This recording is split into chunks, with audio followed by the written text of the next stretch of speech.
ज़ैनब, तुमने कहीं recently travel किया है? रिसेंटली विद इन यूरोप तो मैंने काफ़ी ट्रैवल किया, लेकिन फैमिली और फ्रेंड्स के साथ। लेकिन सोलो ट्रैवलिंग मैंने आज तक नहीं की। क्यों? मुझे डर लगता है और कभी घर से परमिशन नहीं थी, क्योंकि पाकिस्तान के हालात ऐसे नहीं है कि वहाँ पर आप सोलो ट्रैवलिंग कर सकें। बिल्कुल ख़वातीन के लिए सेफ नहीं, वहाँ टैबू समझा जाता है। अच्छा, इसका मतलब तुम डरती हो और मैं भी डरती हूँ काफ़ी सोलो ट्रैवल करने में, लेकिन जो आज हमारे साथ 2 लेडीज़ हैं, वो सोलो फीमेल ट्रैवलर्स हैं इंडिया और पाकिस्तान से।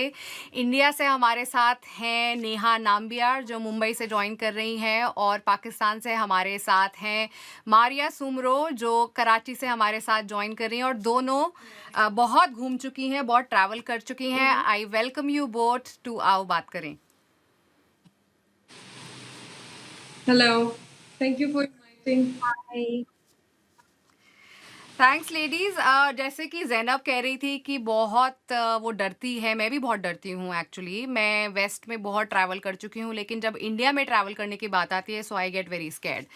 मारिया, सबसे पहले आपसे पूछती हूँ, आपने ना सिर्फ ट्रैवल किया है, आपने हिच हाइकिंग भी करी है पाकिस्तान में, तो कितना सेफ है? How has been your experience? मैंने फर्स्ट टाइम पाकिस्तान के अंदर हिच हाइकिंग 2020 में स्टार्ट की थी, और जब मैंने हिच हाइकिंग स्टार्ट की थी उस टाइम बिल्कुल भी ये चीज़ कॉमन नहीं थी। आई मीन स्टिल इस चीज़ को जो है वो टैबू कंसिडर किया जाता है, और लड़कियां जो है वो हिच हाइकिंग स्पेशली वो नहीं करना चाहती। और जब मैंने किया था तो उस टाइम भी काफ़ी सारी लड़कियां थी जो बिलीव नहीं कर रही थी, और उनको लग रहा था कि ये एक्चुअली हुआ है पॉसिबल। तो कुछ पार्ट्स में मैंने अपने एक फ्रेंड के साथ ट्रैवल किया था। जब मैंने जर्नी स्टार्ट किया था 6 मंथ्स का था, इस्लामाबाद से स्टार्ट किया था, और ऑल द वे साउथ से पूरा नॉर्थ करके और फिर वापस इस्लामाबाद की तरफ। तो उस बीच में काफ़ी सारी चीज़ें हुई, और कोई बैड एक्सपीरियंस नहीं था पाकिस्तान को लेके। बिकॉज़ जब मैंने स्टार्ट किया था तो उस टाइम ऐसा था कि जो हमारे पास मिलिट्री चेक पॉइंट्स बहुत ज़्यादा हैं पाकिस्तान में, और दूसरा ये कि स्काउट्स हैं, फोर्सेस हैं, जो कि टाइम टू टाइम चेक करते रहते हैं लोगों को कि कौन आ रहा है, कौन जा रहा है। तो वहाँ पे काफ़ी ज़्यादा इस चीज़ का प्रॉब्लम आया था। वो पूछते थे कि आप कहाँ जा रही हैं, और आप अकेले ट्रैवल क्यों कर रही हैं, आपकी डेस्टिनेशन क्या है। और मेरा जो इंटरेस्ट था वो ये था कि जो मिलिट्री एरियाज़ थे वहाँ पे मुझे ट्रैवल करना था, स्पेशली मुझे वहाँ पे ट्रैकिंग करनी थी, तो वहाँ की परमिशन नहीं मिल रही थी। बाज़ औक़ात ऐसा हुआ था कि मिलिट्री ने मुझे वापस भेज दिया था ये कह के कि आप अकेले हैं, तो आपके साथ कोई एक मेल बंदा होना चाहिए, तो ही आप जो है वो ट्रैवल कर सकती हैं। तो फिर मैंने सोशल मीडिया पे कैंपेन स्टार्ट की कि मेरा ये जर्नी है 6 मंथ्स का, और ये प्लेसेस हैं जो मैंने विज़िट करनी है। तो इन इलाकों के जो लोकल लोग हैं उन्होंने मुझे काफ़ी ज़्यादा हेल्प आउट किया, विलेजेस में हो गया या फिर माउंटेन्स में हो गया, ड्यूरिंग ट्रैकिंग हो गया। उन्होंने रीच आउट किया इंस्टाग्राम पे, यूट्यूब चैनल के थ्रू, और मेरे फेसबुक ब्लॉग के ज़रिए।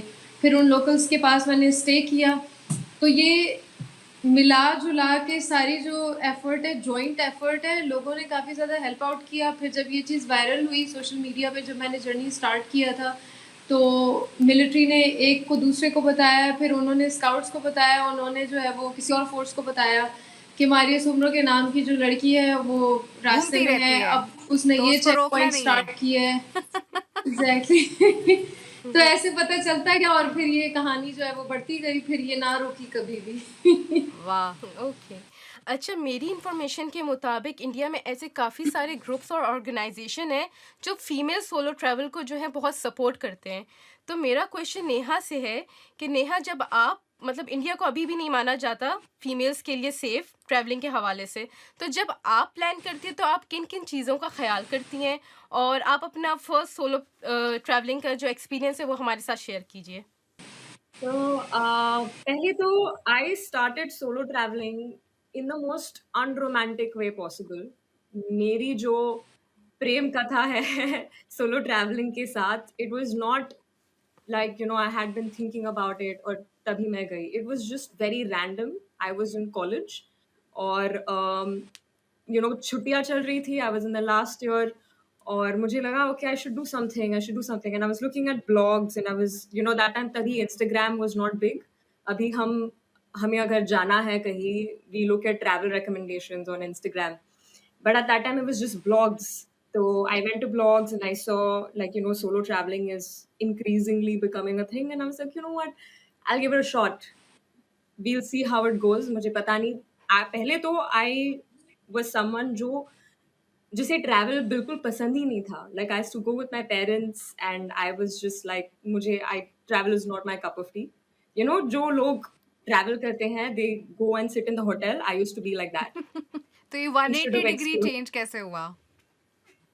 सो इट वाज वेरी रैंडम। जैसे मैंने कहा मुझे एक आई मैंने ब्लॉग्स देखे how to solo travel, how to start from scratch and ऐसे एक लिस्टिकल देखा था that the safest place for a solo traveller in India. तभी I saw Hampi Karnataka and I was like okay this is 12 hours away from Mumbai, it's not too far and I just booked an overnight bus and मैं निकल पड़ी। I had it was very spontaneous। मैंने कभी 2 दिन में मैंने सब planning कर दी and then I just took an overnight bus and went to Hampi और and that was my parents को फर्स्ट। बताया? पेरेंट्स ने क्या रिएक्ट किया? Like were they concerned about anything? 100%। So you know what? This is also another question I get asked. Ki, how did you convince your parents when you started traveling solo? Uh, Fortunately for me, my parents, मेरे जो parents हैं बहुत ही lenient है. They are very supportive. So when I told them I'm going solo traveling, they were like, okay, fine, just tell us where, कैसे जा रहे हो, and keep us posted.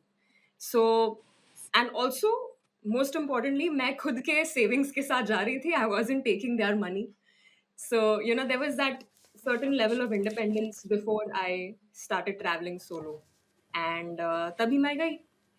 And just another thing that I think, this is something I tell जो लोग मुझे पूछते हैं how do you convince your parents, it's responsibility and you know knowing that आप consequence face कर सकते हो।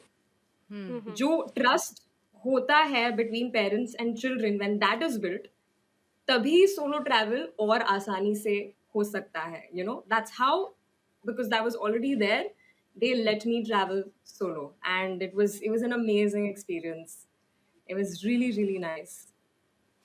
मारिया, आपसे पूछना चाहती हूँ कि मतलब ये एक ऑब्वियसली जैसे नेहा कह रही हैं कि it's a matter of trust between parents and children as well, क्योंकि यूजुअली कई जगहों पर नहीं किया जाता है इस तरह से, लड़कियों को ट्रैवल करना नहीं दिया जाता। आपको देखकर क्या लोग सरप्राइज होते हैं?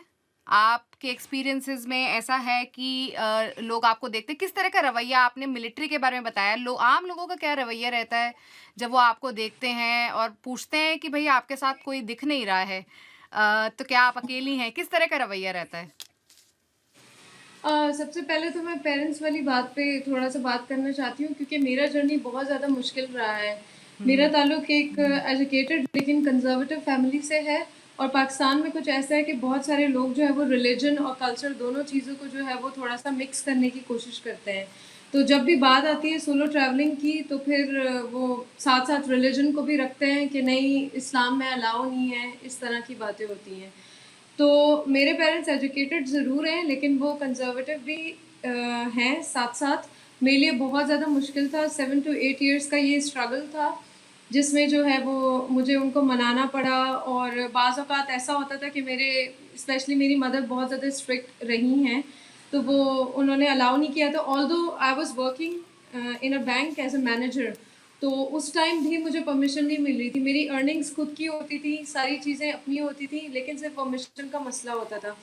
फिर साथ साथ ये होता था कि जब मैंने हिचहाइकिंग का डिसाइड किया था, लाइक 6 मंथ्स का जो जर्नी था, मैं 15 दिन की छुट्टियां लेके गई थी अपने बैंक से, और फिर मैं वापस कभी भी नहीं आई। तो 8 साल मैंने बैंक में काम किया है, और मैंने ऐसे ही बस डिसाइड किया कि अब मुझे जॉब कंटिन्यू नहीं करनी, क्योंकि मेरी बस हो गई थी। तो 15 डेज़ का मैं ऑफ लेके गई, और फिर मैं वापस 6 मंथ्स तक कभी भी नहीं आई। रेजिग्नेशन के साथ बस मैं बैंक गई थी। जैसे अंकल्स की कॉल्स आती थी, चाचू, मामू, ताया, सब लोग कहते थे कि अब वापस आ जाओ, और बस अब हम तुम्हें लेने आ रहे हैं, हमें लोकेशन भेजो। इस तरह की बहुत सी चीज़ें हुई। मेरे फादर जो है वो एक पॉलिटिकल फिगर भी हैं पाकिस्तान में, तो उनकी तरफ से काफ़ी ज़्यादा जो है वो मेरे ऊपर प्रेशर था कि वो ढूंढ लेंगे मैं कहाँ पे हूँ, और इस तरह की चीज़ें। मेरा इस सारी चीज़ के पीछे एक आइडिया था हिचहाइकिंग करने के बाद। अव्वल तो ये कि पाकिस्तान जो है वो सेफ़ है, इस चीज़ को प्रमोट करना था और सोलो ट्रैवलिंग पॉसिबल है अगर आपके पास कॉन्टैक्ट्स हैं, अगर आप लोगों को जानते हैं। दूसरा ये कि लड़कियों के लिए कुछ करना था क्योंकि यहाँ पे ट्रैवलिंग बहुत ज़्यादा मुश्किल थी अगर 3-4 साल पहले की बात की जाए। तो मैंने ये डिसाइड किया था कि जब ये कंप्लीट हो जाएगा मेरा जर्नी तो मैं ऑल गर्ल्स टूर्स ऑर्गेनाइज़ करूँगी पाकिस्तान के अंदर। फिर इसी तरह हुआ मैंने 6 मंथ्स की ये हिचहाइकिंग कंप्लीट करके तो फिर ऑल गर्ल्स टूर्स ऑर्गेनाइज़ करना स्टार्ट किए, अपनी जॉब छोड़ दी थी बैंकिंग और फिर जो है वो मैंने अपना जो है ये बिज़नेस एस्टेब्लिश किया इस तरीके से। जब मैंने अपने आप को मनवा दिया ना, पेरेंट्स को पता चला कि हाँ, इसके पीछे रीज़न क्या है, ये क्यों करना चाहती है, तो अब वो प्राउडली कहते हैं कि हाँ, ये तो बहुत ज़बरदस्त चीज़ की है तुमने। लेकिन उससे पहले कभी-कभी ऐसा होता था, इवन मेरे फादर ने मुझे डेथ थ्रेट्स दिए थे कॉल पे कि अब तुम वापस मत आना और जो है ना हम इस चीज़ को एक्सेप्ट नहीं कर सकते। और अम्मी कहती थी मैं बस अब मैं मरने वाली हूँ, मेरा ब्लड प्रेशर ये और वो इस तरह की देसी मतलब चीज़ें हर तरह के टैक्टिक्स तो यूज हुए लेकिन एग्ज़ैक्टली। आप जो हैं आप रिबेलियस हैं और आपने मनवा लिया and now your parents are very proud of you. तो या ये दे आर बहुत सो अच्छा हैप्पी। लग रहा है जानकर। It's a very nice yes, thing to have बिल्कुल। ज़ैनब, है ना? बिल्कुल, बिल्कुल। अच्छा नेहा, मैं ये मतलब ये हम लोग को अक्सर इंडिया में जो ज़्यादातर न्यूज़ आती हैं वो रेप केसेस के हवाले से आती हैं, कि अक्सर किसी न किसी का रेप हो गया। ये खबरें बहुत आम होती हैं सोशल मीडिया पर भी, मीडिया पे। और अब पाकिस्तान भी इसी तरफ ही जा रहा है। पाकिस्तान में भी ये केसेस बहुत ज़्यादा आम होते जा रहे हैं। तो अब मेरा सवाल आपसे ये है कि जब आप ट्रैवलिंग पे जाती हैं तो आप किस तरह अपनी सिक्योरिटी को इंश्योर करती हैं? और मतलब अल्लाह ना करे कोई हादसा पेश आ जाए, कोई इंसिडेंट हो जाए आपके साथ, तो आप किस तरह सेल्फ डिफेंस करेंगी? और आप कोई टिप्स हमें बताना चाहेंगी कि आपने क्या सोचा हुआ है अपने माइंड में? So, पता है, the biggest challenge with solo travel, जो सबके मन में है, it is obviously safety. Fortunately, I know I come from a very privileged place. मुझे कभी ऐसे एक्सट्रीम harassment वाले इंस्टेंस हुए नहीं अब तक सोलो ट्रैवल में.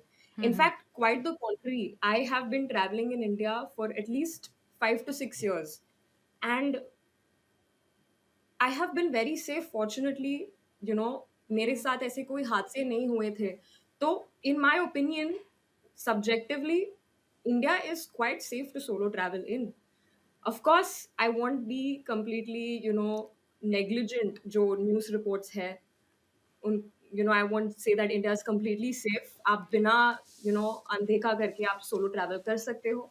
I feel like you do need to know a lot.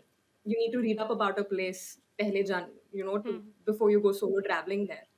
So, of course, I go with the mindset of not being judgmental of the place, but also taking the right precautions. Now, the right precautions in India is mostly मेरा सबसे favorite तरीका जो है, and it's also a part of traveling. I always I always try to, जो travel होता है, travel like a local and just blend in as much as possible. As soon as you come out as a tourist in front of, any new destination आप जा रहे हो, I feel like तभी you are in a more vulnerable place to be taken advantage of. So I feel like, travel in the bus with locals, go home, change your morning routine, wake up like they do, go to bed like they do. So that is one thing. Uski alawa, obviously there are like very, normal things like not going out late at night. I try to cut that down जब मैं solo travel करती हूँ. Of course, for bodily safety, there is pepper spray, there is emergency contacts. I always make sure कि मैं अपना जो current location है, I send it to someone at home and I send it to anyone who is in the place that I'm staying at, like a hotel manager or somebody, right? And another precaution is जब भी मैं travel करती हूँ, to try and stay in hostels जहाँ पे और भी ऐसे सोलो ट्रैवलर्स हों जिनके साथ मैं मिलजुल के we can travel together, so yeah, I mean, to answer your question एकदम in brief, I would say that not being oblivious to जो भी रिपोर्ट्स हैं इंडिया के बारे में, मेरे हिसाब से I have never faced unsafe situations in India. In fact, Indians have been extremely warm जब मैं ट्रैवल करती हूँ. एक दो incidences हुए हैं, like harassment, where I feel like is very normal for women in general. But apart from that, India has been safe to me as long as you take the right precautions. Those are very nice tips yes Neha, thank you so much. I think बहुत अच्छी बात है कि locals के साथ आप blend in होती हैं, जहाँ जा रही हैं वो ट्रैवलर के हैसियत से जा रही हैं, एक टूरिस्ट की हैसियत से नहीं जा रही हैं।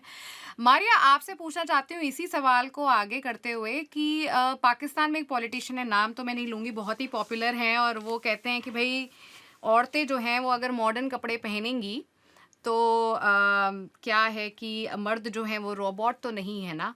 तो ट्रैवलिंग में भी मैं ये पूछना चाहती हूँ कि ड्रेसिंग को लेकर आप किसी तरह का ख़ास ख़्याल रखती हैं?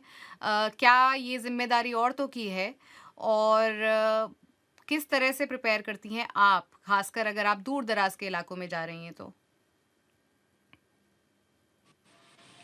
अगर मैं पाकिस्तान की बात करूँ तो मैं ध्यान नहीं देती इन चीज़ों पे ऑनेस्टली। मतलब मेरा एक अटायर है जो कि ट्रैकिंग ट्राउज़र होता है, शर्ट होता है और जो है वो कैप होती है, उसी को ही मैं हर वक्त पहनती हूँ।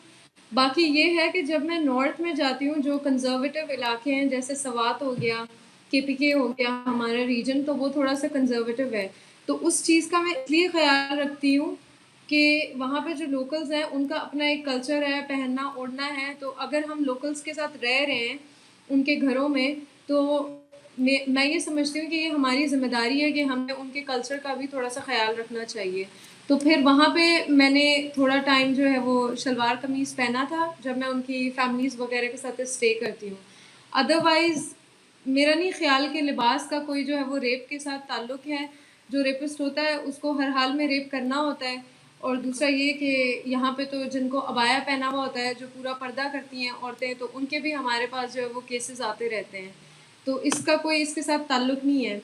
और एक और चीज़ जिसका मैं आंसर करना चाहूँगी, जो आपने नेहा से क्वेश्चन किया था, मेरे ख़्याल से ये थोड़ा-सा ज़रूरी भी हो जाएगा कि यहाँ पे सेफ्टी के क्या मेजर्स बंदा ले सकता है पाकिस्तान के अंदर? तो अगर आपकी इजाज़त हो तो मैं बिल्कुल, उस पे बिल्कुल, जवाब दे बिल्कुल। सकती हूँ।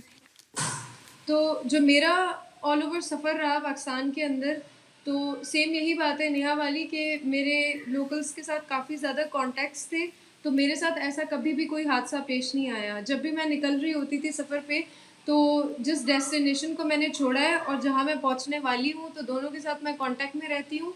बीच का जो डिस्टेंस होता है वो ऑलरेडी कैलकुलेटेड होता है कि वो 5-6 घंटे जो है वो बंदा हिचहाइक करेगा। लेकिन उस रास्ते में भी मतलब मैं ये कहना चाहूँगी कि इतने ज़्यादा कॉन्टैक्ट्स अब हैं कि कभी भी ऐसी मुश्किल पेश नहीं आई। दूसरा ये कि फिर साथ में जब बिज़नेस सेटअप किया, तो जितनी भी होटल चेन्स और आगे-पीछे लोग रहने वाले हैं, तो उनके साथ जो है वो इस तरह का कॉन्टैक्ट बन गया। अगर हम एक ऑर्डिनरी लड़की की बात करें जो कि ट्रैवल करना चाहती है और जिसके पास कॉन्टैक्ट्स नहीं है, तो सबसे पहले तो मैं ये सजेस्ट करना चाहूँगी कि उसको मैप की थोड़ी-सी नो-हाउ होनी चाहिए कि कहाँ से किस तरफ वो जा रही है। दूसरा ये कि उसके पास थोड़े बहुत कॉन्टैक्ट्स होने चाहिए। मार्शल आर्ट्स आपको जितना भी आता हो, मेरा नहीं ख़्याल बाज़ औक़ात वो काम नहीं कर पाता। और पेपर स्प्रे वग़ैरह मैं अपने साथ रखती हूँ, नाइफ़ रखती हूँ, लेकिन आज तक कभी यूज़ करने का मौका नहीं मिला। टर्की में जब मैंने हिचहाइकिंग की थी 8 मंथ्स 2021 में, वो सोलो ही थी। तो उस टाइम एक इंसिडेंट हुआ था। उसमें ये हुआ था कि एक बंदा जो है वो फ़ॉरेस्ट की तरफ लेके जा रहा था और मैंने खुद हुँ, को लॉक नहीं किया हुआ था सीट बेल्ट के साथ, फ्रंट सीट पे मैं बैठी हुई थी। तो मैंने उसे टर्किश में बोला कि तुम रोको, मुझे आगे तुम्हारे साथ नहीं जाना, बिकॉज़ मुझे पता है कि इस तरफ और कोई रास्ता नहीं जाता और मुझे मेन रोड से जाना है। तो उसने रोका नहीं, तो मैंने चलती गाड़ी में से दरवाज़ा खोल दिया। मैंने कहा कि तुम नहीं रोक रहे तो मैं जंप कर रही हूँ। तो उसको लगा नहीं, ये इस तरह तो कुछ भी नहीं कर सकती। लेकिन मैंने लिटरली मैं जंप करने ही लगी थी कि उसने ब्रेक लगाया। तो एक ये इंसिडेंट हुआ था। इसके अलावा मतलब मेरे 5 साल के इस पूरे हिचहाइकिंग जर्नी में कभी ऐसा हुआ नहीं है। चाहे पाकिस्तान हो या और कंट्रीज़ हो। ईरान में मैंने की है, पाकिस्तान में की है, अज़रबाइजान। अच्छा, मेरा सवाल आप दोनों से है कि आप दोनों ने ही पाकिस्तान और इंडिया में ट्रैवलिंग की है, ठीक है? और आप दोनों का अब इंटरनेशनल एक्सपोज़र भी है। तो मैं आप लोगों से ये पूछना चाहूँगी कि आप लोगों ने क्या डिफ़रेंस महसूस किया दोनों जगह पर, मतलब बाहर भी और अपने मुल्क में भी? कैसा आप लोग को फ़ील हुआ? सोलो ट्रैवलिंग कहाँ ज़्यादा अच्छी है, कहाँ ज़्यादा बुरी है? नेहा बताएं पहले। जी, नेहा बताएँ। तो बिकॉज़ मैं इंडिया से हूँ, मुझे ऑब्वियसली इंडिया में ज़्यादा कम्फ़र्ट आता है। I am more comfortable here. मैं जभी भी सोलो ट्रैवल इंडिया में करती हूँ, आई फ़ील लाइक यहाँ के लोकल्स इतने फ्रेंडली है, इतने वार्म हैं। तो आई फ़ील लाइक ट्रैवल जब आप करते हो, this is a very romantic view, but travel जब आप करते हो, जब आप छोटे-छोटे विलेजेस में जाते हो, चाहे वो आउट ऑफ इंडिया हो या इन इंडिया हो, लोग कोर में ना एकदम सेम ही होते हैं। दे आर ठीक है। Very warm, they are very welcoming, at least that has been my experience so far. तो चाहे वो वियतनाम में हो, चाहे वो स्विट्ज़रलैंड में हो, चाहे वो फ्रांस, तो I haven't solo travelled, but चाहे वो ऋषिकेश के एक छोटे से गाँव में हो या केरला के छोटे से एक यू नो हाउस बोट में हो, लोकल्स बहुत ही ज़्यादा वार्म हैं। That is my favourite part about travelling. And I feel like obviously मुझे अगर चूज़ करना पड़ा हो तो आई कांट चूज़। ऑब्वियसली मेरा जो कम्फर्ट लेवल है वो इंडिया में ही है सबसे ज़्यादा, बट जब मैं लोगों से मिलती हूँ out of India, I feel like वो भी मुझे एक लेवल का कम्फर्ट देता है। So overall my experience outside and in India has been super. Yeah and travel I say feel like बहुत जस्ट सारे comfort. Travelling opens the minds eyes, ऐसे कहते हैं ना, दे बिल्कुल। कि बहुत घूमने से बहुत चीज़ें समझ में आती हैं। मारिया, आप 100%। बताएं जो सवाल पूछा जैनब ने कि बाहर ट्रैवल आपने किया है, टर्की में भी किया है, ईरान गई हैं आप हिचहाइक, और पाकिस्तान में भी, किस तरह का एक्सपीरियंस, उसमें क्या डिफरेंस है, कोई साफ कोई डिफरेंस लगता है? भाषा मुश्किल होती है? नहीं, असल में मेरा ये है सीन कि जब मैं किसी कंट्री को डिसाइड करती हूँ ट्रैवल करने के लिए, तो सबसे पहले मेरे लिए ये इम्पोर्टेंट होता है कि मैं थोड़ी सी लैंग्वेज लर्न कर लूँ, और मैं थोड़ा सा क्विक लर्नर हूँ लैंग्वेजेस को लेके। मुझे 6 लैंग्वेजेस आती हैं, और ड्यूरिंग ट्रैवल ही मैंने टर्किश सीखी थी जब मैंने वहाँ पे 8 मंथ्स हिचहाइकिंग की थी, और ईरान में भी इसी तरीके से जो है वो मैंने पर्शियन सीखी थी जब मैं हिचहाइकिंग करी थी। तो अगर हम बात करें लोकल्स की, तो या फिर हम हिचहाइकिंग की बात करें पाकिस्तान में या और कंट्रीज़ में, मुझे एज सच कोई ख़ास फ़र्क नज़र नहीं आया। लोग मेरे ख़्याल से सब जगह एक जैसे ही होते हैं, और अगर पाकिस्तान की बात करें तो यहाँ पे बहुत ज़्यादा लोग वेलकमिंग हैं, बहुत हॉस्पिटेबल हैं, सारी चीज़ें मतलब इस चीज़ के नाम पे बहुत मशहूर हैं लोकल्स।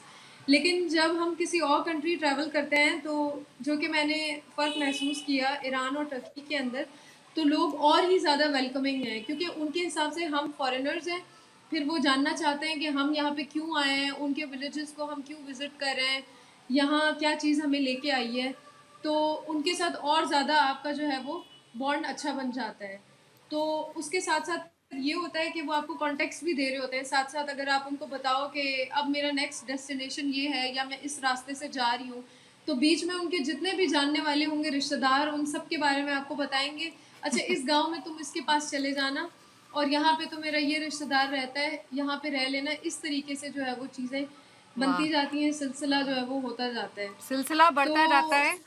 अम, बिल्कुल मैं ऐसा एक ही है। अंतिम सवाल पूछना चाहूँगी ज़ैनब, क्योंकि अब शायद ये बातें अगर चलती रहेंगी, क्योंकि travel is such a big thing India और पाकिस्तान में। इस समय कितने लोग इंस्टाग्राम पे ट्रैवल वीडियोस डालते हैं, and I am addicted to them. तो सवाल जो है, क्योंकि हमारा जो शो है वो एक कॉमन ग्राउंड को लेकर है इंडिया और पाकिस्तान के बीच, तो जो अंतिम सवाल मैं पूछना चाहती हूँ, पहले नेहा से पूछूंगी। पाकिस्तान आप नहीं गई हैं नेहा, और मारिया आप हिंदुस्तान नहीं गई हैं।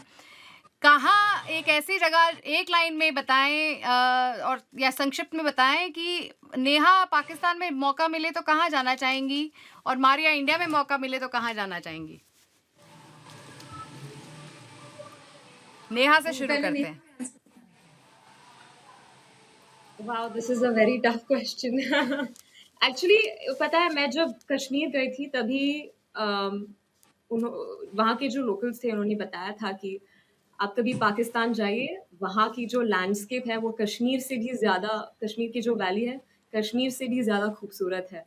तो आई थिंक मैं वहाँ पर जाना चाहती हूँ। I don't know any particular place, but definitely Kashmir की जो लैंडस्केप है, मुझे वो और ज़्यादा एक्सप्लोर करना है। लाहौर देखना है, I want to see the urban people. I want to see how people interact. I want to see the culture there.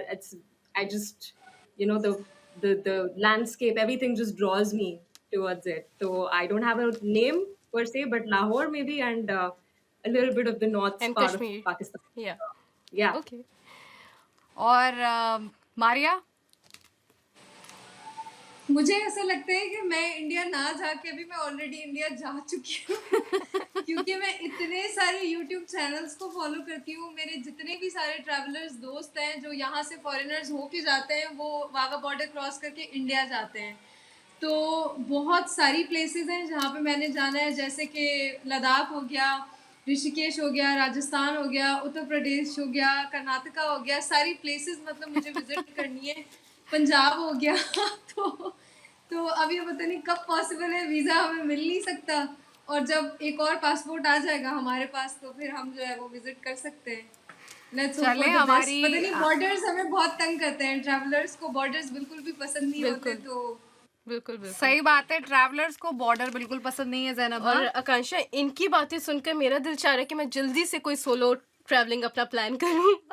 आप क्या कहती हैं? मैं भी जाऊंगी और हम साथ में भी जाएंगे और सोलो भी जाएंगे। Done, done. How about that? Yes done. Thank you so much, आप दोनों ने आज समय निकाला। मारिया फ्रॉम कराची एंड नेहा जो मुंबई से हमारे साथ आज ज्वाइन कर रही हैं। हमने बात करी सोलो फीमेल ट्रैवलिंग पर, और अगली बार हम फिर एक और एपिसोड में एक और टॉपिक के साथ आएंगे। तब तक के लिए आओ बात करें।